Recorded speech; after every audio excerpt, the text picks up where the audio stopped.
القاسم محمد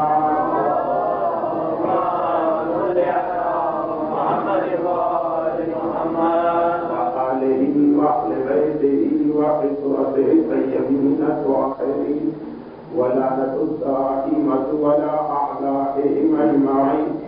أما بعد فقد قال الله الحكيم في كتابه الكريم بسم الله الرحمن الرحيم واتقوا فتنة لا تصيبن الذين ظلموا منكم خاصة. وقال سبحانه وتعالى وأعدوا لهم ما استطعتم من قوة. وقال سبحانه وتعالى يا أيها الذين آمنوا قوا أنفسكم وأهليكم نارا وقودها الناس والحجارة. سلام.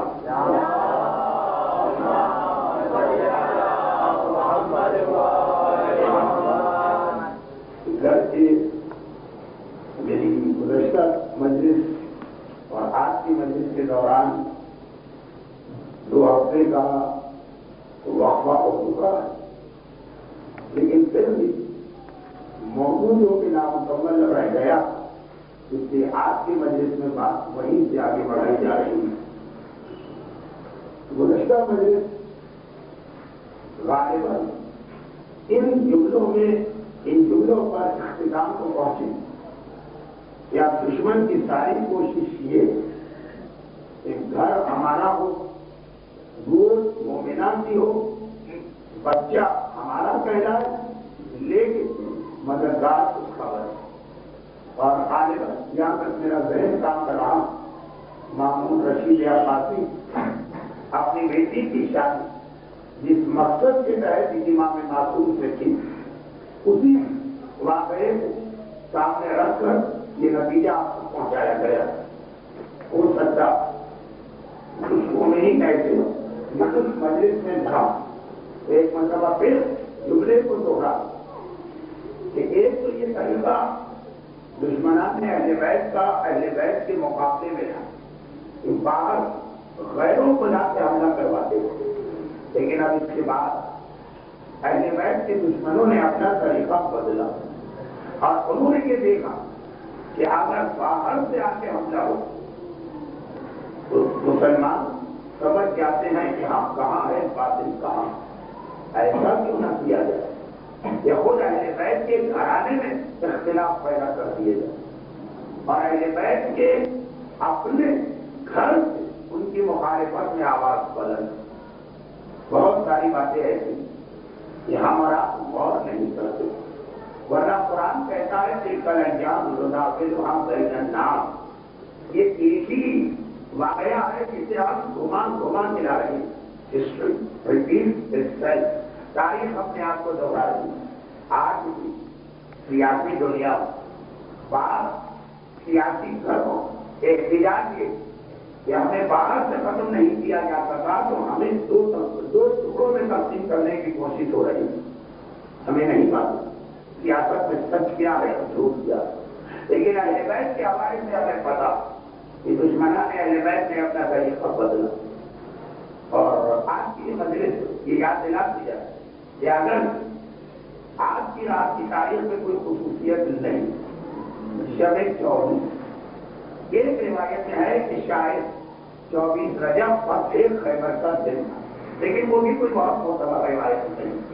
لیکن آنے والی کل کی رات شب 25 اہل بیت کے گھرانے اہم شہادتوں میں سے ایک شہادت، اگر کہ یہ لفظ خود بہت برا لگتا اہم شہادت یعنی معاذ اللہ سے غیر اہم خط، لیکن نہیں، مسائل اور مظلومیت کے اعتبار کربلا کا واقعہ تو ایک واحد، لیکن کربلا کے بعد مولا کی شہادت کی رات 19 21 رمضان، شہزادی کی شہادت کی قیامت صغریٰ اور اسیر بغداد امام موسی کاظم علیہ السلام کی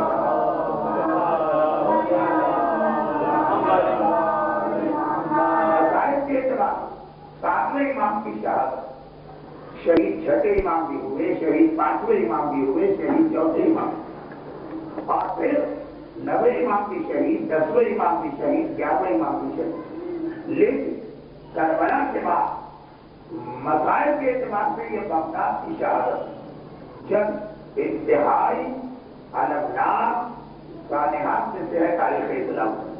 تو کیوں ہماری آج کی یہ بچے اتنا قریب واقع ہو رہے 24 گھنٹے کا واقعی نہیں رہ گیا کل کی شہادت. تو آج کی مجلس اگر کے ہوگی اپنے عنوان لیکن اشارے کل کی رات کے حوالے سے بھی آگے رہے. ہمارے بچوں اپنی تاریخ سمجھنے کا موقع بھی کہاں ملتا ہے سوائے میں پڑھو. لیکن ایک بات شروع میں آپ کروں شاید آخر میں اسے دوہرانا پڑا بالکل موجود جائے کوئی ربط نہیں کیونکہ کل کی رات آنے والا کل شب 25 تمہیں کا دن گزرے گا مسائل اور مظلومیت کے اعتبار اس امام معصوم کی شہادت کی رات ہے جس کے 14 سال پہلے گزرے اور پیمانے کی حالت مسائل تو آج انہیں امام کے پڑھنا. تو اگر آپ کے لیے زیادہ ذرا نہ میرا یہ جو کہ اگر کل رات اور پرسوں کے دن ٹیلی ویژن کے تفریحی پروگرام اپنے آپ کو اور اپنے بچوں کو بچا سکے تو ہفتے محبت ذرا زیادہ ہو جائے. لیکن جنہیں کل ڈرامے دیکھنا ہے وہ دیکھیں, جنہیں کل تفریحی پروگرام سننا ہے یا دیکھنا ہے وہ اپنے کام میں لگے رہیں. کل دن کی بات نہیں, کل رات سے لے کے پرسوں کر دیں. اور اگر کوئی اپنے آپ کو بچا لے تو بس اسی حوالے سے بچا لیں کہ بہرحال ہم اپنے گھروں میں جس طرح سے ٹی وی دیکھ رہے ہیں فاطمہ بال کھول سے ماتم کر رہی منزل مسائل آپ تو ہے ہم یہ کر رہا یا سازش بدلی کہا کہ اگر ہم باہر سے پہنچا کے آئے محمد سے حملہ کرتے تو اتنا واضح ہوتا ہے دنیا کے لیے فیصلہ کر کہ آپ کہاں ہے قاتل کہاں, ان کے اپنے گھر میں اپنے آپ کیوں نہ فیصلہ کر دیا. تو نتیجہ کیا ہو کہ جو لوگ امام کے ماننے والے وہ پریشان ہو جائیں, یہ بھی امام کے بیٹے وہ بھی امام کے بیٹے, ان کی حمایت کریں یا ان کی حمایت کریں. اگر ان کی حمایت میں ان کی مخالفت کی تو کہیں یہ بھی توہین امام نہ ہے تو وہ بھی صحیح ذات. چنانچہ دشمنوں نے فوراً اس پہ عمل شروع کر دیا اور سب سے پہلے اس سازش کا نشانہ جس امام کو بنایا ہے وہ وہی امام ہے جن کی شہادت کل کا یعنی ان کے بابا شہید ہوئے. ہمارے چھٹے امام شہید ہوئے, اب چھٹے امام کی اولاد 3 امامت کے دعوے دار سامنے آتے. آج کی سیاسی دنیا کے کچھ حالات بہتر ہیں تو کیفیت یہ ہے کہ امام سے شیعہ ایک تو ویسے ہی وہ دشمنوں کا نشانہ بن گیا یا تفریح کے عالم میں ہے یا بہت ہی لو پروفائل پر زیادہ سامنے نہیں آتے اور ایک دم سے ان کو اطلاع میں کہ چھٹے امام کی گھر سے 3 آدمیوں نے دعویٰ امامت کیا اور 3 میں سے 2 جو جھوٹے تھے دلیلوں کے اعتبار انہیں کی امامت اچھی لگ رہی. کون سی دلیل ہے؟ عوامی دلیل. ایک دلیل ہوتی ہے معمولی دلیل اور ایک دلیل ہوتی ہے جو عوام بناتے ہیں. عوام کے پاس یہ دلیل کہ بھائی ہم تو بڑے بیٹے کو ہونا چاہیے. اسلام میں امامت میں کہیں بڑا چھوٹا نہیں چلتا لیکن عام آدمی کو متاثر کرنے کے کتنا آسانی کے جملہ پہ کہ بھائی تم ہی بتاؤ امام کے بڑے بیٹے کے حق پر ہوں گے کہ چھوٹے. اگر بڑے بیٹے خود کہہ دیتے کہ میں امام نہیں ہوں تو مسئلہ ختم ہو, لیکن وہاں مسئلہ یہ کہ بڑے بیٹے ہی تو کہہ رہے کہ میں اپنی امام. اور بہت ہی کبھی بات دل بھی نہیں چاہ رہا کہنے کا لیکن اشارہ کرنا پڑا. اور ماؤں کے اعتبار 7ویں امام کے بارے میں عرب کے ماحول اور خاندان اہل بیت کے اعتبار ان کی ماؤں کے برابر ہے. کیوں؟ 7ویں امام کے بارے میں افریقہ سے تعلق رکھتے. افریقہ کے حوالے سے ہمارے یہاں یا بلال حبشی کا نام لوگوں کو معلوم ہے یا فضا کا نام. یہ الگ بات ہے کہ فضا ہندوستان کی لیکن افریقہ کے حوالے سے لوگ ان کو یاد کرتے ہیں. اور واقعات جو افریقہ کے حوالے سے خاتون سامنے آتی ہے جناب حمیدہ بربریہ سوڈان سے آگے جو علاقہ دریا نیل سے پرے ہے وہاں سے اس کا تعلق. تو آپ جو امام کے باقی بیٹوں کی ماں ہے عرب تو عرب ماحول میں یہ بھی ایک چیز کاؤنٹ کی جاتی کہ بھائی بڑا بیٹا بھی ہے اپنے آپ کو امام کہہ بھی رہا, ماں بھی اس کی عرب اور یہ 7ویں امام چھوٹے بھی ہیں ماں بھی ان کی باہر خاندان بلکہ باہر علاقے سے آئی. اب نتیجہ کیا نکلتا کہ جو اہل بیت کے رشتے دار ہیں ان کو چھوڑ آپ ہو گئی وہ پریشان ہوں. عبداللہ افراح کہتے میں بڑا بیٹا ہوں امامت میرا آپ ہونا چاہیے. اور دوسرا جو دعوے دار امامت تھا وہ کم جس سے آج تو پرنس کریمہ وقارت کا رشتہ ملا تھا محمد ابن اسماعیل. چھٹے امام کے سب سے بڑے بیٹے اسماعیل وہ تو باپ کی زندگی میں انتقال کر لیکن ان کی اولاد بھی محمد نے یہ کہا کہ اصل میں سب سے بڑے بیٹے کو امامت ملتی وہ اگر دنیا سے چلے گئے تو اس کے بعد میں منتقل کا مجھے ملنا چاہیے. اچھا یہ دو آدمیوں کی دعوے پھر سمجھ میں آ رہے محمد کا دعویٰ اور عبداللہ کا دعویٰ. عبداللہ سب سے بڑے بیٹے ہیں ساتویں امام کی شہادت چھٹے امام کی شہادت جو اسلامی فقہ کا ایک مسئلہ کہ باپ کے قضا نمازیں بڑے بیٹے پہ واجب. لوگ سوال کرتے ہیں کہ اگر بڑے بیٹے پہ اپنی نماز بھی تو اپنی پڑھے گا کہ باپ کی پڑھے گا. یہ غلط ہے سب. اگر کسی آدمی آج کسی نے اگر ظہر کی نماز کی قضا کی اور مغرب کی نماز کی قضا کی اگر کہ مغرب کی اگر قضا نہیں ہوئی لیکن بطور مثال اور وہ آ کر اس شہر سے پوچھے کہ میں نے ظہر کی نماز کی قضا کی ہے مغرب پہلے یہ پڑھوں گا کہ پہلے وہ پڑھوں گا وہ کہے گا تم نے دونوں قضا کی ہے تمہیں دونوں پڑھنا. اسی طرح باپ کی قضا نماز بڑے بیٹے پر کسی طرح واجب ہے جیسے اپنے قضا نماز برابر کا کرتے یہ نہیں کہ پہلے اپنی پڑھ لو پھر باپ کی پڑھو یا پہلے باپ کی پڑھ لو پھر دونوں برابر. تو اب اس میں مسئلہ تھا کہ اگر کسی شخص کی زندگی اس کا بڑا بیٹا مر گیا پھر ہی آدمی مر تو اس کی قضا نماز اس بیٹے پر آئے گی جو باپ کے انتقال کے وقت پڑا چاہے ترتیب میں دوسرا ہو کسی کا. عبداللہ یا افراح باپ کے انتقال کے وقت پڑے. انہوں نے کہا میرا بابا جب گیا دنیا سے تو میں بڑا. آدھے شیعوں نے کئی بات سمجھ میں آتی اگر امامت کے عقیدے کی بنیاد غلط دلیلوں پہ رکھی جائے تو نتیجہ نکلتا جبکہ امامت میں رشتے داری نہیں کہ باپ سے کون پورا ہو کر رہا اس کو امام مانا جاتا. لیکن جن کے ذہن میں یہ کہ بڑا بیٹا محمد نے کہا کہ یہ کیا بات حقیقت سے تو بڑے بیٹے کے بابا اگر وہ چلے گا چھٹے امام کے سامنے اس دنیا تو ان کا بڑا ہونا تو ختم نہیں ہو اگر تو وہ بڑے چنانچہ ان کا آپ مجھے ملنا چاہیے. جب انہوں نے دیکھا کہ شریعت کے اعتبار سے میرا دعویٰ کمزور ہے کیونکہ شریعت قضا نماز میں بھی یہی کہا جاتا کہ جو باپ کے وقت موجود بیٹوں میں جو بڑا اور میراث کی تقسیم میں بھی یہی کہا جاتا لیکن جب کوئی آدمی مرتا ہے تو اس کا مسئلہ تقسیم ہوگا. اس کے بیٹوں کو کون سے بیٹوں کو جو اس کی موت کے وقت زندہ جو اس کی زندگی میں انتقال کرتا نہ انہیں کوئی حصہ ملتا ہے نہ ان کی اولاد. اب جب محمد نے دیکھا کہ اگر سے میری یہ اچھل تھا کہ بابا تو میرا باپ بڑا بیٹا اسماعیل جس سے یہ اسماعیلی فرقہ نکلا لیکن اس فرقے کی وجہ سے جناب اسماعیل کی ذات میں شک نہ کر. یہ وہی مسئلہ جو قرآن نے حضرت عیسیٰ کے حوالے سے نقل کیا کہ قیامت کی طرف عیسیٰ سے پوچھے اے عیسیٰ کیا تم نے عقل کا لینا کیا تم نے اسے کہا اب سے رسولی و امی لا ہے کہ مجھے اور میری ماں کو خدا مان. عیسیٰ کے جانے کا حضور نہیں ماننے والوں نے گڑبڑ کی. جناب اسماعیل کا حضور نہیں ماننے والوں نے ان کو امام بنا دیا. جب ان کے بیٹے محمد نے دیکھا کہ میں کتنا بھی شور بچاؤں لیکن کیونکہ میرا باپ چھٹے امام کے سامنے انتقال کر گیا تو مجھے نہیں مل رہا ہے امامت کے باپ. انہوں نے ایک اور چکر چلا دیا کہا میرے باپ مرے ہی نہیں وہ تو غائب ہو گئے زندہ غائب ہو گئے تھے زندہ اور مجھے تاکہ مرنے کی بات ہی ختم ہو جائے. لیکن یہ دونوں کے دعوے بہت سے مومنین کی آپس میں آ رہے ہیں ہاں بھائی امامت تو بڑے بیٹے کو ملنا چاہیے بڑے کے ہوتے ہوئے چھوٹا کے تو آپ لوگ کچھ ادھر چلے گئے کچھ ادھر. کچھ لوگ کیا کیا انہوں نے غیر جانبدار کر کہا بھائی ہم کیا بولیں یہ بھی چھٹے امام کے بیٹے وہ بھی چھٹے امام کے بیٹے وہ بھی چھٹے امام کے پوتے. اب ہم یہ اہل بیت کے گھرانے کے بارے میں کیا بول ہمیں کچھ نہیں بولنا ہم سب کا احترام کروں. ساتویں امام کی امامت بہت ہی مشکل منزل میں شروع ہوئی کہ غیر نہیں لیکن یزید حملہ کرے جواب دینا آسان. مامون رشید حملہ کرے ہارون رشید حملہ کرے منصور حملہ کرے جواب دینا آسان.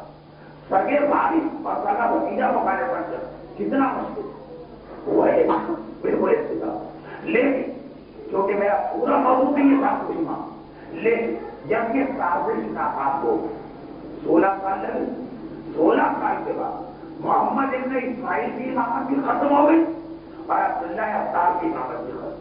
جو کچھ لوگ دوڑ کے گئے بھی تھے کچھ عرصے کے بعد اندازہ ہو گیا ہم دھوکا کھا.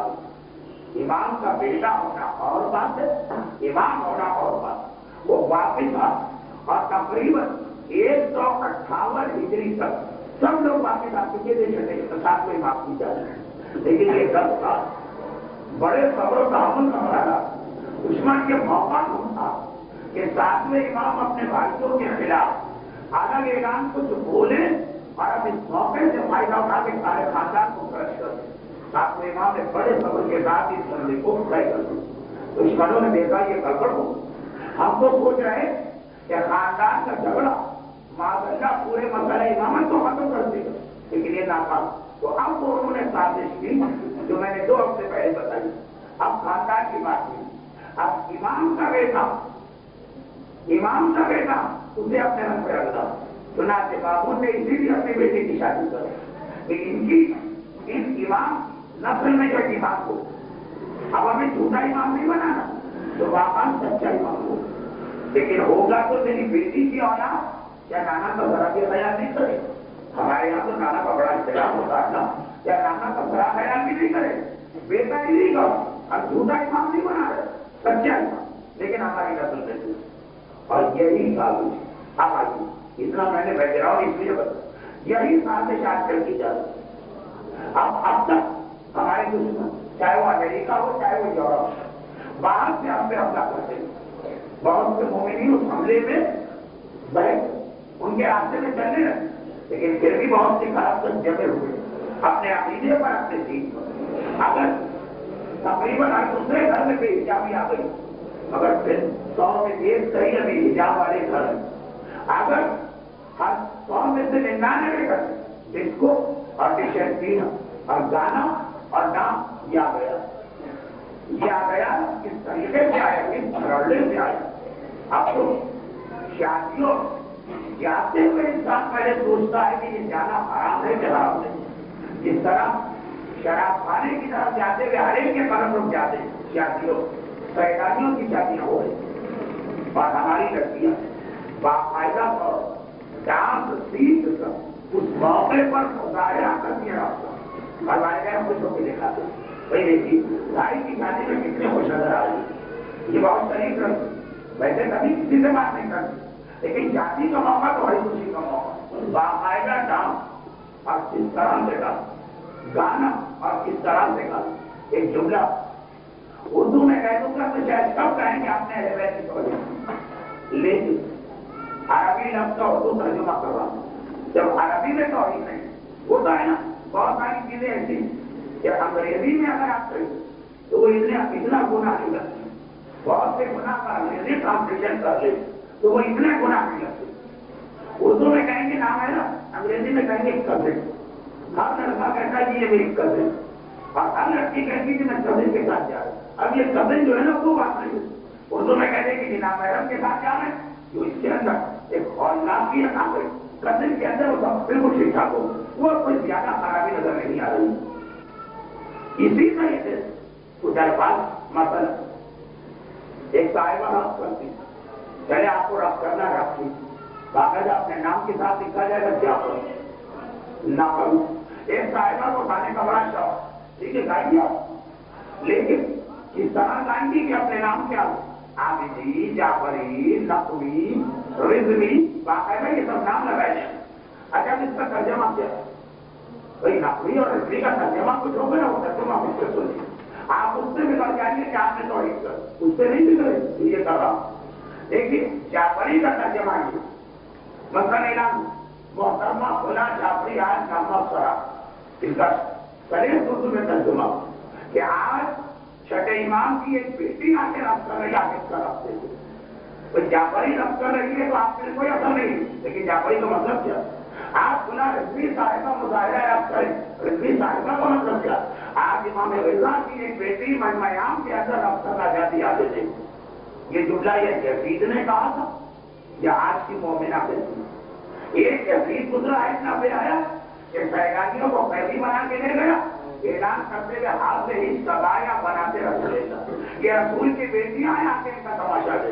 اور آج خود رسول کی بیٹیاں ہیں باقاعدہ یہ اعلان کرتے کہ جعفری اور تقوی اور نقوی اپنے نام کے ساتھ عبادت کے موقع پہ لگائے تو سمجھ میں آتا, حج کے موقع پہ لگائے تو سمجھ میں آتا, نماز میں لگائے تو سمجھ میں آتا. دیکھیے بزرگوں سے نسبت عزت والے کاموں میں دی جاتی ہے, ذلت کے کاموں میں نہیں دی جاتی. اور جب یہ سلسلہ آگے بڑھتا ہے تو کیا ہوتا؟ شاید میں نے یہاں کسی مجلس میں پڑھا نہ پڑھا تو ایک منٹ سن لی, میرے پاس اب تک وہ اخبار کی کٹنگ کہ جب لاس اینجلس میں ایک سال میں مجلس پڑھنے گئے تو اس سال عاشورے کے دن لاس اینجلس کے پاکستانی اور انڈین نے فنکشن کیا تھا عاشورے, اور اس کے اندر اپنے میں سے ایک ملکہ حضور کا انتخاب کیا, لیڈی آف دا نائٹ ایسے ہی گزرا. اور وہ جو صاحبہ جن کا نام جمع تھا غلام جعفری, عاشورے کے فنکشن میں اس تقریب کی ملکہ حضور کہلا رہے. عاشورے کا دن حسین کا سالانہ شریف اور ایک سیلانی نہ صرف یہ کہ اس سے شرکت کر رہی ملکہ حضور بن گئی بلکہ اخبار میں بڑے فخر کے ساتھ اپنی نسبت دی جا رہی. تو آپ لیکن اگر 100 میں 99 تک ناچ اور گانے میں اتنے لگ گئے, ابھی بھی ایک آنکھ پر آپ کو 100 میں مل جائے تو اسی اعتبار اپنے آپ ایک طرف خدا کے سامنے جواب سے سمجھتا اور دوسری جانب اپنی جو نسبت امام سے اس کا احترام کرتا کہ اگر ہمارا صرفی جائے گناہ کا تو ہم ہیں سیدانی, ہم ہیں سید, ہم ہیں امام کے شیعہ, ہماری وجہ سے ان کی توحید نہ ہے نا کہیں پہ. یہ بھی کیوں اب ہمارا دشمن اسے یہ بھی کھل رہی 100 میں 90 اس کے راستے پہ جا پھر بھی وہ مطمئن ہے. یہ 10 بھی کیوں اب تک میرے ہاتھ سے, تو اس نے سوچا کہ ایسا ماحول بنا, ایسا ماحول کہ یہ جو 10 بچے ہیں نا یہ بھی ختم ہو. یہ 10 کیوں بچے؟ اس لیے بچے کہ جب ہم ناچ گانے کے حوالے سے باہر سے حملہ کرتے یہ فوراً اپنے آپ کو بچا لیتے. اب ہم ماحول ایسا بنا دیں کہ مومن کے گھر کے اندر وہ ماحول ہو جائے جو ابو جہل اور یزید کا ماحول. اور اس کے لیے واقعہ یعنی مومن کو کیسا ہونا چاہیے پھر ہم اس جملے پر آئیں. یہ واقعہ بھی بڑا مشہور ہے, شاید آپ نے کبھی سنا ہو. میرا یہ بھی ایک مسئلہ کہ بات کہیں بھی کرتا ہوں وہ ہر جگہ پھیل جاتی, لیکن پھر بھی سن لی. اور یہ واقعہ ایک خاص حوالے سے میں اور بھی آپ کو سنانا چاہتا ہوں. لیکن توحید مت سمجھیے, لیکن میرا اپنا تجربہ ہے کہ دعا اور حاجت جتنے تک جناب زینب کے روضے پر شام میں قبول ہوتی ہے اتنے جلدی نہ خانہ کعبہ کا پردہ پکڑ کے قبول ہوتی ہے, نہ مسجد النبوی میں نہ کربلا. توحید نہ سمجھیے. بہرحال ایک طریقہ ہے دنیا میں ہر جگہ بڑے چھوٹوں کی عزت بڑھاتے. نجف میں ہم نے کہا مولا ہماری جہاد ہے, اور دوسرے نے شام میں کہا شہزادی میری یاد ہے. آدمی بھی کہیں بھائی میری بیٹی کسی کی سفارش لائیے پہلے یہ قبول کرو, پھر دیکھیں گے میرے پاس کون آیا. حسین بھی کہیں گے پہلے میری بہن کسی کی سفارش سے بن کے آئی, پہلے بہن جو آ رہی ہے اس کی حاجت پوری کرو, پھر دیکھوں گا میرے دروازے پہ کون آیا. بطور رسالت کر رہا ہوں. تو ہم یہ میں تجربہ دوں کہ میرے وہ مسائل جو فرض کیجیے مکہ اور مدینہ جہاں زندگی میں کئی مرتبہ جانے کا موقع دوں, وہاں بھی جا کے اتنی آسانی سے پورے نہیں, وہ مسائل حل ہو گئے شام. اب ایک عجیب کشش ہے شام کے اندر, لیکن بات بولو میں جملہ نقل کرتی. وہ کہتے ہیں کہ معصوم نے فرمایا, اگر کہ مجھے یہ حدیث نہیں ملی لیکن نقل کرتے کہ معصوم نے فرمایا کہ اگر کوئی شام میں میری دادی کی زیارت ہوا اور حضور کی زیارت نہ کرے تو وہ مجھ سے ظلم کر کے واپس جا رہا. اچھا ایسی حدیث رسول اللہ کی تو ہے, پیغمبر کا ارشاد ہے کہ اگر کوئی مدینے میں میری زیارت کرا اور میرے چچا حمزہ کی زیارت نہ کرے تو وہ مجھ سے ظلم کر کے واپس جا رہا ہوں. لیکن بات کہتے کہ ارشاد کے بارے میں بھی واللہ عالم, لیکن ایک خاص درخواست کہ اگر کبھی آپ کو اکیلے شام جانے کا موقع دے تو لوگوں سے پوچھ حضور ابن علی کے روضے میں ضرور پہنچ جائیے. قافلوں میں جو لوگ جاتے ہیں خیر وہ تو قافلے تو سب جاتے ہیں, لیکن اکیلے لوگ, میں نے پچھلے سال بھی جگہ یہ واقعہ پڑھا, تو واقعہ تو نہیں, اس سے پہلے یہ جملے جو پڑھے تو مجمع میں سے کتنے لوگ ایسے تھے کہ مولانا ہم تو شام کئی دفعہ ہوتے ہیں, لیکن ہمیں کسی نے نہیں بتایا. ہم تو جناب زینب کے روضے کی زیارت کرتے ہیں, زندان صاحب میں جناب سکینہ کی خبر دیکھتے ہیں, مسجد دمشق میں دربار یزید دیکھتے ہیں ہمارے یہاں. خصوصاً یورپ اور امریکہ آتے جاتے جو لوگ شام میں 2 دن ٹھہر جاتے ہیں. وہ جو تاریخ اسلام آج محمد کا اتنا اہم ماننے والا کہ شام جا اپنے آپ کو ان کے روضے کی زیارت سے محروم نہ کرے, اور جو لوگ لا علمی ان کے روضے کی زیارت سے محروم ہوتے, افسوس ہوتا ہے اس کی حالت کہ گویا آپ حیات کے قریب جا کے کیا سے واپس آئے. لیکن شام میں بہت اہم زیارت ہے حلب وہ جگہ جہاں سیلانیوں کا لٹا قافلہ ایک رات کو ٹھہرا, اور وہاں پہ عیسائی کا درجہ چرچ, اس کی دیوار آخری رات غیبی ہاتھ سے وہ شعر لکھا جو امت نواسہ رسول کو شہید کرے وہ کیسے رسول کی شفاعت کی امید کرتی, اور وہ چرچ کا پادری اسی رات کو مسلمشیہ ہو گیا. اور جس پتھر پہ امام کا سر رکھا اب تک اس پتھر پہ وہ کڑا بنا ہے جس پہ سخن پایا جاتا. اور حلب ایک روایت کے مطابق امام حسین کے آخری بیٹے شہید ہوئے. کربلا میں جب امام مظلوم گئے تو اس وقت ان کی ایک بیوی حاملہ علی اکبر سے بھی چھوٹ, وہ راستے میں حلب میں پیدا ہوئے اور وہیں شہید ہوئے. اب تک ان کا روضہ بھی وہاں پر. یہ بہت ہی اہم زیارت. اور حلب سے ملا افسا کا علاقہ ہے جہاں جنگی صفین ہوئی اور ہمارے یاسر فرموے سے قراری کا روضہ, وہاں لوگ نہیں جاتے. پاکستان کے 100 دائرے کے شام میں 2 ملیں گے کہ جو حلب اور رکھا ہو کیا ہے, لیکن پھر بھی سمجھ میں آتا 600 میل کا فاصلہ, خاص طور پہ الگ سے وقت نکال کے جاؤ. ہر آدمی زیارت میں جلدی میں ہوتا, اگر کہ اہم زیارت ہے مگر عقل قبول کرتی ہے تم کیوں نہیں.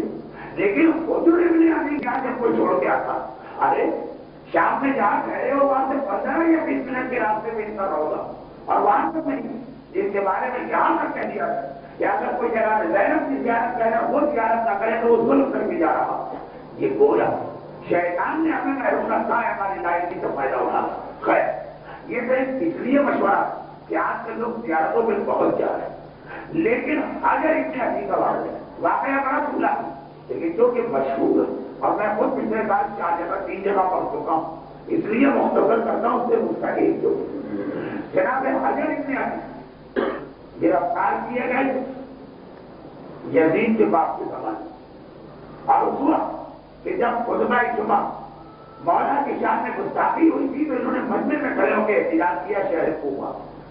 گورنر نے گرفتار کر کے ان کو حاکم شام کے پاس شام بھجوایا, مگر یہ اتنی اہم شخصیت کہ ان کی گرفتاری سے پورے عالم اسلام میں تہلکہ مچ گئی, اور اتنی بڑی بڑی سفارشیں حاکم شام کے پاس پہنچ گئی کہ وہ بھی گھبرا گئے کہ میں کیسے ان کو شہید کروں. اہل بیت کے ان کے ماننے والے سفارش لائے تو کوئی بات نہیں, ہمارا عقیدہ رکھنے والے بھی بڑے بڑے لوگ سفارش دے دیا. جیسے آپ کو یاد ہو کہ یزید جس نے امام حسین کو شہید, اسی یزید نے مختار کو اپنے قید سے رہا کیا. کیوں؟ اتنی بڑی سفارش آ گئی کہ یزید جیسا شخص بھی پریشان کہ میں ان کی سفارش کو کیسے رکھتا ہوں. عبداللہ ابن عمر, تو آپ ان کی حضور کی اصل نام تو حضور جب گرفتار ہوں تو اتنی بڑی بڑی سفارشیں, ایک دو نہیں پورا عالم اسلام, جب آپ میں شام پریشان ہوں کہا کہ اگر میں نے کس کو شام بلا کے شہید کی ایسے لوگ مجھ سے ناراض ہو جائیں گے کہ میں برداشت نہیں کر سکتا, لیکن اگر میں نے حضور کو چھوڑ دی تب بھی یہ غلط. علی کا ایسا ماننے والا جو مجمعیان میں مجھ سے اعتراض کرے یہ کیسے چھوڑا ہے. اب پوروں کو جمع کرنے کا ایک ہی طریقہ, آج بھی حکمران یہ طریقہ اختیار کرتے ہیں, اور دعائیں لوگ آدمی کو جس نے ان کو یہ سیاست سکھا کیا اس نے فوراً جتنی بھی سفارش آئی سب سے کہا آنے دو حضور, میں ابھی سے ان کا لٹکا دیتا ہوں میں کیا کہ حضور آزاد, کوئی اس کو نقصان نہیں پہنچا سکتا. اور دوسری بات جو سپاہی حضور کو لے کے آ رہے راتوں رات یہ خط بھجوایا آپ سے کہ اس کو شام لے کے نہ آنا ختم ہو جائے. جہاں یہ خط ملے وہی پہلے حضور اور ان کے ساتھیوں سے کہنا توبہ کرو. اگر وہ توبہ کر یعنی توبہ کیا کہ علی غلط یہ صحیح تو لوگ کو چھوڑ اور توبہ نہ کرو تو وہی قتل کر دے گا.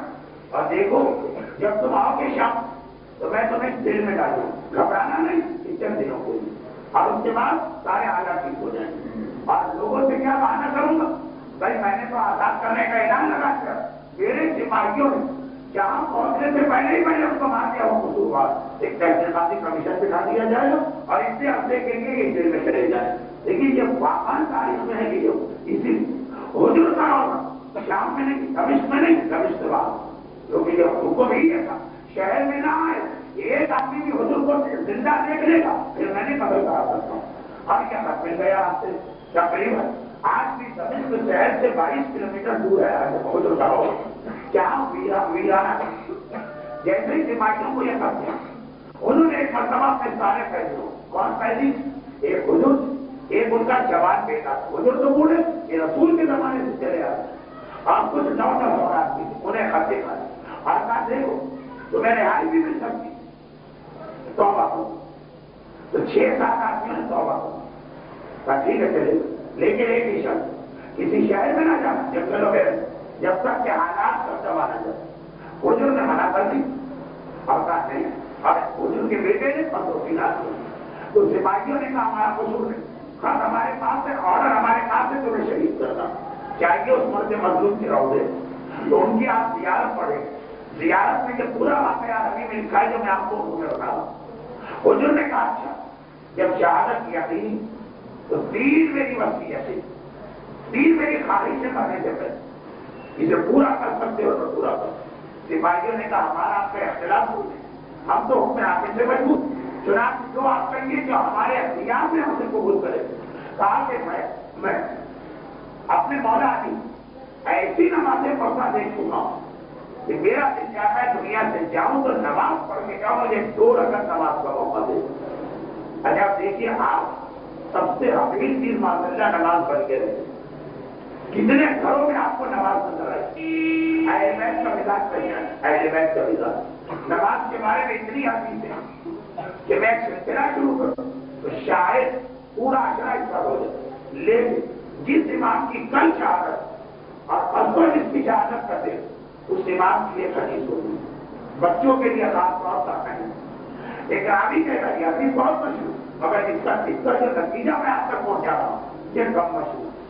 راوی کہتا ہے کہ ایک دفعہ اپنے چھٹے امام کے پاس بیٹھا تھا تو میں نے پوچھا کہ فرزند رسول اتنا بتائیے کہ امام کی خصوصیت کیا ہوتی ہے. چھٹے امام نے کہا پہلی بات یہ کہ امام چاہے بڑا ہو چاہے چھوٹا ہو چاہے امامت سے فائد ہو گیا ہو چاہے ابھی اس کی امامت شروع نہ ہو وہ کبھی لہو لعب میں حصہ نہیں لیتا کھیل کود میں نہیں پڑتا چاہے حلال کھیل کود جیسے ہمارے بچے ہاکی کھیلیں کرکٹ کھیلیں فٹ بال کھیلیں لوڈو کھیلیں کیرم کھیل تاش نہیں کھیل سکتے شطرنج نہیں کھیل سکتے لیکن جو حالات امام اس میں بھی نہیں جاتا امامت کی وجہ سے کچھ چیزیں حلال ہیں امام کی شان کے خلاف. جیسے ہی میں نے یہ کہا ویسے ہی گھر کے اندر چھٹے امام کے تیسرے میں یعنی ہمارے 7ویں امام کی عمر اس وقت 3-4 سال کی ایک بکری کے بچے کو لے کے باہر گئے اور اس طرح جیسے بچے کھیل کھیل میں بکری کے بچوں کو لے جاتے. پہلے زمانے میں بچوں کے گھر میں جانور پالے جاتے روایتوں میں تاکید تھی کہ اپنے بچوں کے کھیل کھیل میں جانور پالو. اب یہ قدم ہو جائے گا اور آج مجھے جو کہ فوراً والے کال دیکھا جانا مجھے اہم پروگرام تو کہا راوی نے کہا کہ بچوں سے ابھی چھٹے امام کہہ چکے کہ امام کبھی کھیل کود میں نہیں لگتا اور یہ ان کے بیٹے جو امام بننے والے یہ بکری کے بچے کے ساتھ آ رہے ہیں کھیلتے ہوئے یہ کیسے. اور ابھی میں سوچ رہا کہ میں نے دیکھا کہ 7ویں امام 4 سالوں کو بکری کے بچے سے کہا کھڑا کیا دیکھ رہا خدا کے آگے سجدہ تو نہیں کرتا. اچھا یہ واقعہ سب پڑھتے ہیں 7ویں امام کی ولادت اور شہادت کی محفلوں میں مگر پیغام اچھا راوی تو کہتا تھا میرا دل بالکل مطمئن ہو کہ اگر بکری کے بچے کو ملا تو کھیلنے کے لیے نہیں، اسے بھی حکم خدا پہنچانے کے لیے. مگر سوال یہ پیدا ہوتا بکری کا بچہ بے زبان ناسمجھ غیر مکلف، اس سے کوئی شریعت نہیں. امام نے اپنا مزاج بتایا کہ امامت کا مزاج یہ ہے کہ جس کے اوپر حکم نماز نہیں اسے بھی میں سجدہ کرواتا ہوں. تو یہ میرا جان ماننے والا شیعہ جس کے لیے نماز واجب اور ضروری واجب ہے، اس کو میں نماز قضا کرتے کیسے دیکھوں؟ کبھی غور نہیں کیا؟ جو امام بکری کے بچے کو نماز پڑھوائے جس پر نماز واجب نہیں، مستحب نہیں، جس کے لیے نماز نہیں، وہ اپنے شیعوں اور ماننے والوں دھڑے سے نماز قضا کرتے تھے. صبح کی نماز ہے تو کم، جو ہے تو کم، اور اگر کبھی پڑھی بھی جائے تو اللہ پر احسان جتاتے. ذرا سوچیے مزاج امامت ہمارے ساتھ ہے. اور ادھر حضور نے بھی بتایا کہ مرنے سے پہلے 2 رکعت نماز، 2 رکعت نماز. سپاہی نے کہتی ہمیں جلدی نہیں، ہم سے یہ نہیں کہا گیا کہ بھائی دشمن آ رہے جلدی شہید کر، شہر میں نہ دیتا ٹھیک ہے آپ نماز پڑھو، 2 رکعت نماز پڑھو. لیکن نماز کے بعد ایک جملہ تھا کہ خدا کے قسم زندگی میں اتنی بار میں نے کوئی نماز نہیں پڑھی، لیکن آج اس لیے پڑھی کہ تم یہ نہ سمجھو کہ علی والا موت کے ڈر سے اپنی نماز کو لمبا کر رہا. جیسے آپ اور آپ ریل جب بجلی آ جائے تو اس کے ٹالنے کے لیے نماز پڑھنے کھڑے ہو جاتے ہیں، اور اس وقت ہماری نماز کتنی رکعت کی ہوتی کوئی رکعت نہیں، جتنی دیر کتنی ہوتی رکعت کی نماز وہ چلا جاتا ہے نماز چھوڑ دی تاکہ کوئی یہ نہ سمجھے کہ میں نماز کے بہانے سے موت سے گھبرا رہا ہوں. اچھا اس کے بعد کا دوسری وجہ اگر مجھے مارنا ہی اور شہید کرنا، ہاتھوں میں ہتھکڑیاں پاؤں میں پیڑیاں، اسی حالت میں شہید کرنا، ہتھکڑی پیڑی کھولنا. اور اس کی وجہ کیا ہے کہ میں چاہتا ہوں کہ قیامت کے دن جب رسول اللہ کے سامنے جاؤں تو کہوں کہ اللہ کے رسول آپ کے بھائی علی کی محبت اور آپ کے دین کے خاطر اس مظلومیت سے میں شہید ہوا ہوں. یہ ہتھکڑی اور پیڑی میرے لیے قیامت میں اعزاز بن، جیسے کھلاڑی اولمپک میں حصہ لے اور گولڈ میڈل میں، ورلڈ کپ میں حصہ لے اور ٹرافی میں، یہ اس کے لیے اعزاز ہے. ساری زندگی وہی پہ اہل بیت کے لیے اعزاز کیے کہ میں ہتھکڑی اور بیڑی کے ساتھ مارا گیا، لیکن کسی کا مال میں نے لوٹا اس لیے نہیں، کسی کی عزت کو نقصان پہنچایا اس لیے نہیں، فقط محبت اہل بیت اور صحیح اسلام کے جرم. اور میری تیسری وصیت کیا وصیت یہ ہے کہ اگر مجھے شہید ہی کرنا تو پہلے میرے بیٹے کو شہید کرو اور اس کے بعد پوچھو.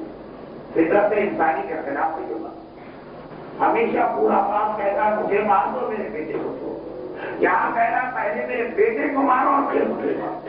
یہ کیسا سب دل واپس قابل نہیں. یہ پیغام دے رہا. کیا پیغام؟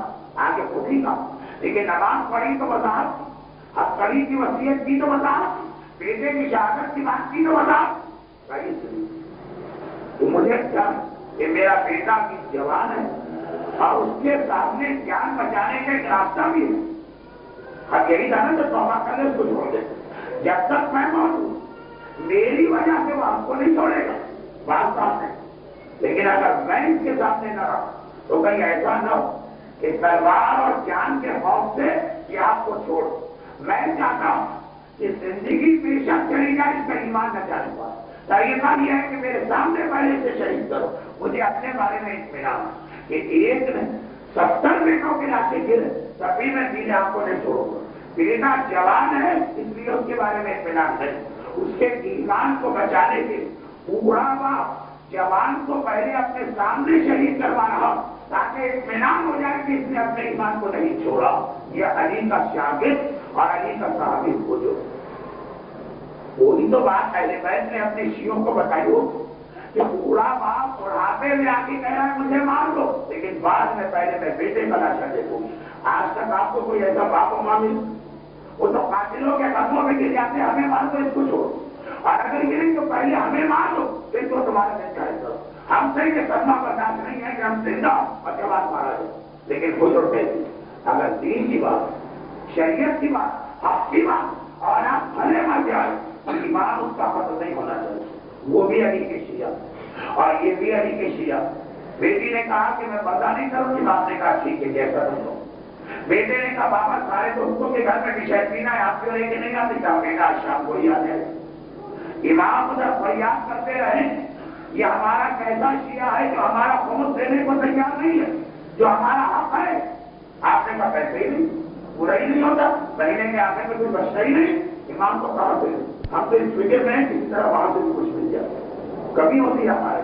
لیکن بیٹے نے کہا کہ ارجنٹینا کا بیٹا شام سے پہلے پہنچ جائے، اور پہنچ بھی جاتا۔ آپ عام طور پہ ہوتا ہی ہے کہ شام کو سارا شہر ایک طرف جاتا ہے، اچھا ہم لوگوں کا کام شام کو شروع ہوتا، مسجدوں کا کام اسی طرف جاتے ہیں، الٹی طرف، مطلب سب صدر و بندروں سے راغبان آ رہے ہیں، ہمیں وہاں جانا۔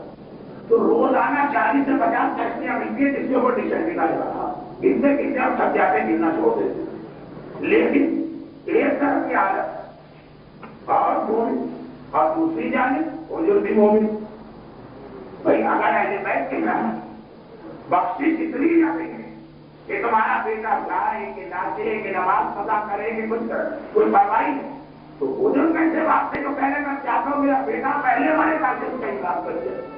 میں تو وہ مثال دے بھی رہی ہوں جو انشاءاللہ اس سال رمضان میں میرا بہو بنے۔ جناب خضر نبی نے اس لڑکے کو قتل کر دیا جو ابھی نابالغ، فقط اس لیے کہ آگے چل کر کے گنہگار بننے والا۔ اتنا زیادہ اسلام میں اولاد کے حوالے سے ہماری ذمہ داری ہے۔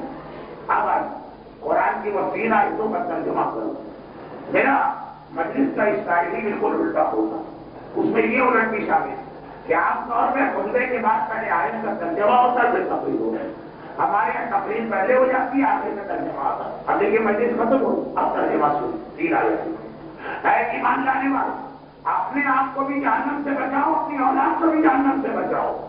وہاں اسلام کہہ رہا بچاؤ اور ہم بھی شیطینہ لگا کے دھکیل رہے کہ بیٹا جلدی چلے جاؤ، اگر خود سے نہیں جا سکتے تو تمہارا باپ تمہیں دھکا دینے کو تیار ہے۔ یہ کیا چیز ہے؟ یہ سب ایمان بگاڑنے والی ہے۔ قرآن نے کہا واتقوا فتنہ، بچو اس چیز سے لا تصیبن الذین ظلموا منکم خاصہ، وہ آزمائش جس کی لپیٹ میں فقط ظالم نہیں آئی۔ اگر چپ چاپ بیٹھے رہے جنگل میں آگ لگ گئی تو سمجھ رہے تھے، اگر تمہارے گھر میں شیطینہ ہے ٹھیک ہے میں اپنی منزل پہ جاؤں۔ آپ نے کہا الحمدللہ ہمارے یہاں ہے، آپ کی سگی بہن کے ہاتھ میں، آپ نے کہا الحمدللہ ہمارے یہاں پہ حجابی ہے، آپ کے سگے بھائی کے گھر میں تو بے حجابی، ٹھیک آپ کہہ سکتے ہیں کہ بھائی ہم دوسروں میں کیا اختیار رکھنے چاہیے، اختیار ہے۔ ہاں جہاں تک ہے بات، کبھی بھولا تو کبھی سارے ناگواری کیا، کبھی کسی ایسا طریقے سے اس میں اسلام پہنچایا، وہ الگ بات ہے کہ وہ نہیں مانی، تم نے کوشش کی، تم نے کبھی یہ چاہا، آپ نے کہا ہمارے گھر میں کوئی حرام نہیں۔ قرآن کہتا ہے واتقوا فتنہ، اس فتنے سے ڈرو لا تصیبن الذین ظلموا، جو خالی ظالموں کو اپنی لپیٹ میں نہیں لے گا پھر سب اس کی لپیٹ میں آ جائے گا۔ کبھی تم نے اپنی ذمہ داری ادا کی۔ اور تیسری بات، اچھا اس حوالے سے بھی ایک جملہ ہے، میرا 7واں امام 14 سال قید میں رہا، مگر گرفتار کس دن ہوا؟ جس دن حج کے دوران بڑے مجمع ہارون کو غلط پیغام پہنچا کے سنا تو کیا واقعہ کیا؟ ہارون خلیفہ تو بن گیا مگر دل میں اس کے چوٹ، اسے پتا ہے کہ میں صحیح خلیفہ نہیں، اب وہ پبلک کے سامنے اپنے خلافت کو صحیح ثابت کرنا چاہتا۔ چنانچہ جب وہ دوران حج 169 ہجری کا حج، جب وہ دوران حج مدینہ گئے تو روضہ رسول پہ پہنچے۔ جو لوگ جا چکے ہیں حج میں روضہ رسول پہ میری بات سمجھے، اور جو نہیں گئے تو خدا ہر مومن اور مومنہ حج بیت اللہ اور یہ 11 سے 4 زمین سے مشابہت کرے، اپنی آنکھوں سے دیکھیے سارا عالم اسلام روضہ رسول کے سامنے جمع، السلام علیکم یا رسول اللہ، السلام علیکم یا نبی اللہ، یہی درود و سلام۔ ہارون خلیفہ اس نے کہا یہ بہترین موقع جنرل پبلک کو بتانے کا کہ ہمارا میں تمہارا، وہ آگے بڑھ کے بیٹھا السلام علیکم یبنا امی رسول، اے میرے چچا کے بیٹے ہیں، میرے چچا دار بھائی آپ کو میرا سلام، سب کہہ رہے ہیں اللہ کے رسول آپ کو ہمارا سلام، اے ہمارے سید و سردار آپ کو سلام، لوگ کہہ رہے ہیں آقا ہمارا سلام بھی، وہ کہتا ہے میرے بھائی میرا سلام، باقو ثابت کیا کہ تم غلام ہو اور ان کے بعد چنانچہ ہم وقت ہے خلاف۔ یہ منظر میرے 7ویں امام نے دیکھ رہے ہیں کہ اگر میں اس موقع پہ چپ رہا تو ہارون کی گمراہی لوگ قبول کر لیں، لوگ مان لیں گے کہ ہم سب، اور یہ کون لوگ جب اپنے وطن واپس جائیں گھر والے پوچھیں گے حج میں کیا واقعہ ہے؟ سامنے کا عجیب واقعہ ہے. ارے ہمارا خلیفہ تو رسول کا بھائی ہے، وہ آپ کے خلاف کر کے گیا. یہ ہارون کا جو غلط پیغام یہ ساری دنیا میں پھیلے. آگے بڑھ اور آگے بڑھ کے کہا السلام علیکم یا جیسے رسول اللہ. اے میرے جد، اے میرے نانا، آپ کو میرا سلام. لیکن چچا صاحب بھائی کے مقابلے میں نانا کا رشتہ قریبی رشتہ. یعنی ایک طرف یہ بھی بتا دوں کیا ہارون اگر تو رسول سے قربت کا دعویٰ کر رہا تو آپ اس سے زیادہ کریں. اور دوسری جانب مسلمانوں کو بتا دیا کہ تم ہارون کو دیکھ کے حیران نہ ہو، ہم تو وہ ہیں جن کی رقم میں رسول کا خون ہے، جن کا گوشت رسول کا گوشت. بس ہارون یہ کام برداشت کر سکتا ہے. فوراً حکم دی انہیں گرفتار. امام زیارت کے بعد نماز زیارت مستحب، نماز زیارت کے لیے کھڑے اور ابھی اللہ اکبر کہہ کے رکوع میں جانا چاہتے، ہاتھ بلند کی اور ہتھکڑیاں پڑی. یہ وہ نماز ہے جس پر رکوع بھی نہ ہو سکا، ہتھکڑیاں پڑ گئی، گرفتار کیا گیا. لیکن ہماری حالت تھی کہ آپ بڑے من میں ہارون جیسے ظالم کا مقابلہ تو کیا کریں، تنہائی میں اپنی بہن اور اپنے بھائی سے بھی کہتے ہوئے ہماری زبان لڑ کھڑا جاتا. تو قرآن کہتا ہے خبردار یہ نہ سمجھنا کہ آج میرے گھر میں نہیں لگی ہے، اگر خدا کا عذاب آیا تو وہ نہیں بڑھائے گا جو ظالم ہے. وَاتَّقُوا فِتْنَةً، اس امتحان سے ڈرو، لَا تُصِيبَنَّ الَّذِينَ ظَلَمُوا مِنْكُمْ خَاصَّةً، جو خاص ظالموں تک نہیں رہے گا سب تک جائے گا. اور آخری بات وَأَعِدُّوا لَهُم مَا اسْتَطَعْتُمْ، تمہارا دشمن جب تمہارے خلاف حملہ کرے تو جس ہتھیار سے حملہ کیا ہے اعدوا لہم، اسی سے تم اس کو جواب دو. چنانچہ اگر پیشن پینا اور ہماری عورتوں کے ذریعے سے دشمن اسلام تباہ کرنا چاہتا ہے، اب بہترین طریقہ کہ ہماری عورت ہی اسلام کو بچانے کا ذریعہ بنے. وہ کیسے؟ 12ویں اور 7 اگلی جمعرات کو میں خدا میں پڑھوں گا 2 منٹ ہو جاؤ. یہ کہیں تیسری بات کیا کریں، دوسری بات یہ کہیں بچاؤ، اور تیسری بات کہیں جب دشمن جس چیز سے حملہ کر رہا، ارے وہی چیز تم بھی لو اور اسی سے دشمن کو جواب. دشمن نے کس سے حملہ کیا اور دشمن نے کس سے حملہ کیا، ہماری عورتوں کو گمراہ کر دو. اب بہترین جواب دشمنان اسلام ہو جائے، ہماری عورت اتنی سالڈ بن جائے کہ وہی چیز کو بچانے کا ذریعہ بنے، اور وہی دینا ہم استعمال کریں اسلام کی تربیت سے. بس یہ بات ہے انشاءاللہ. جیسے ہارون 14 سال ہمارے ساتھ میں امام کو کیسے رکھا اور کہا کہ اس کے ذریعے سے میں امامت کا نام و نشان بتا دوں. اور 7ویں امام نے 14 سال کی قید کو تبلیغ اسلام کا سب سے بڑا ذریعہ بنا دیا. کیوں؟ لیکن 14 سال پہلے جب شہید تو سارے بغداد میں 7ویں امام کی عزت اور احترام. 14 سال پہلے مسلمان اتنے بے حس کہ مسجد نبوی کے بڑے مجمع میں نماز کے درمیان 7ویں امام کے ہاتھ میں ہتھکڑی ڈالی گئی، مسلمان نے احتجاج نہیں کیا. یہ نمازی کو گرفتار کر رہے اور مسجد میں گرفتار کر رہے اور مدینہ شہر میں تو حرم ہے. اور جب جیل میں رہے تو شہید تھے، جسے ہارون امامت کا نام مٹانے کے لیے استعمال کیا. اس جیل میں اتنا کام کیا 7ویں امام کہ اسی ہارون کے اپنے گھر امام کا کلمہ ایسا پڑا ہو کہ جب مامون کو اپنی خلافت بچانا تھی تو انہیں کے بیٹے سے درخواست کر رہا ہے، ارے آپ کو امام میرے ساتھ مل جائیے گا کہ میری خلافت بچوں. یعنی اتنا امامت اور اسلام اور اہل بیت کو مضبوط کر دیا 7ویں امام نے خرچ کیا. یہ ہارون کی بھی یہ حکمت نہیں. 7ویں امام کو شہید کر ان کا لاشا لوگوں کے سامنے آ گیا، اس کی بھی ہمت تھی. جس کی اتنی ہمت تھی کہ دوران حج بڑے مجمع میں نماز میں گرفتار کر لی اور یقین تھا کوئی احتجاج نہیں کرے. آج 14 سال بعد اور زیادہ لوگ گمراہ ہو جانا چاہیے. ہارون کی جیل کو 7ویں امام نے ہارون کے خلاف استعمال کی.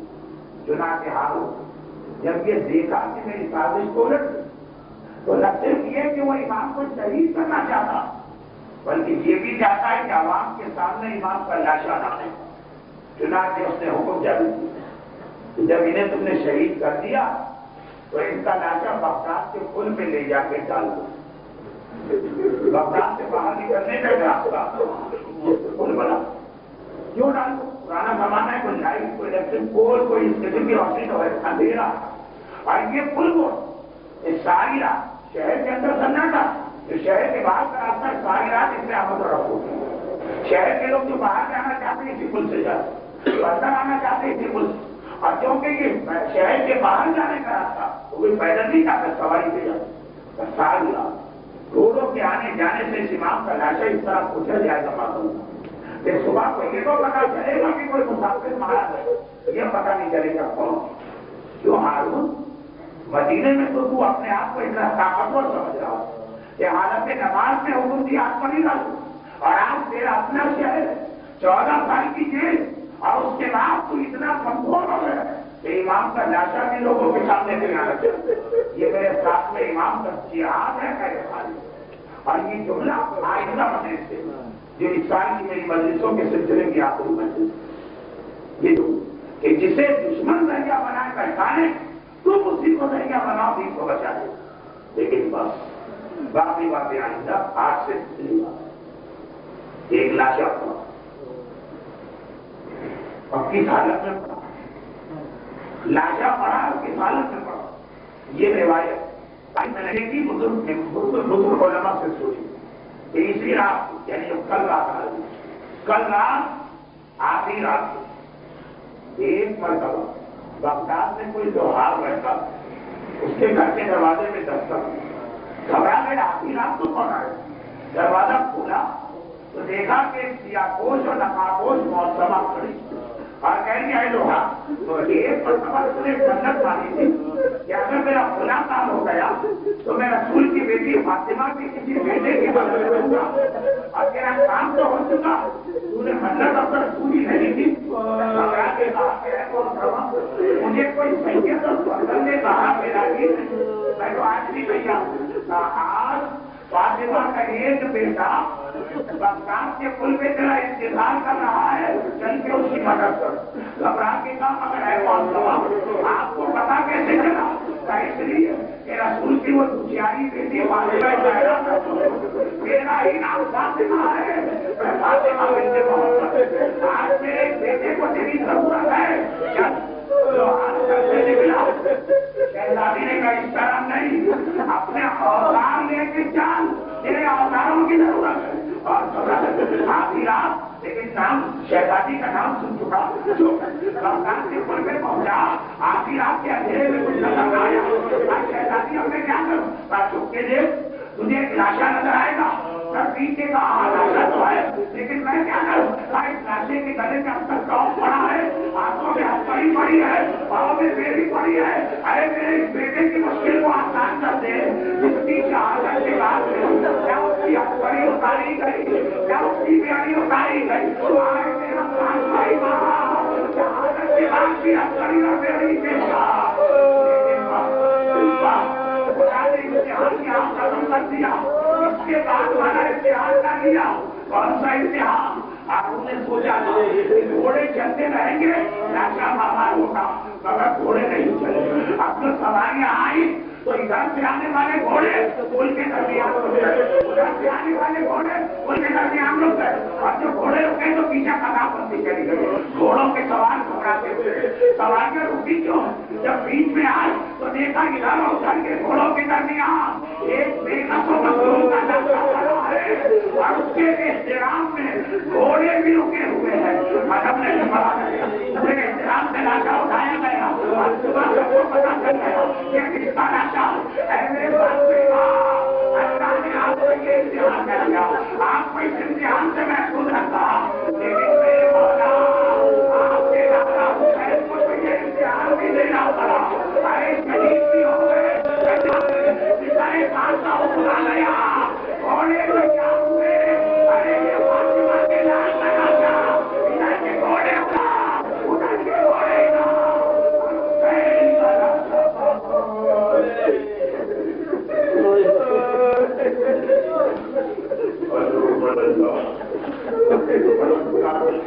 مجھے میرے ساتھ امام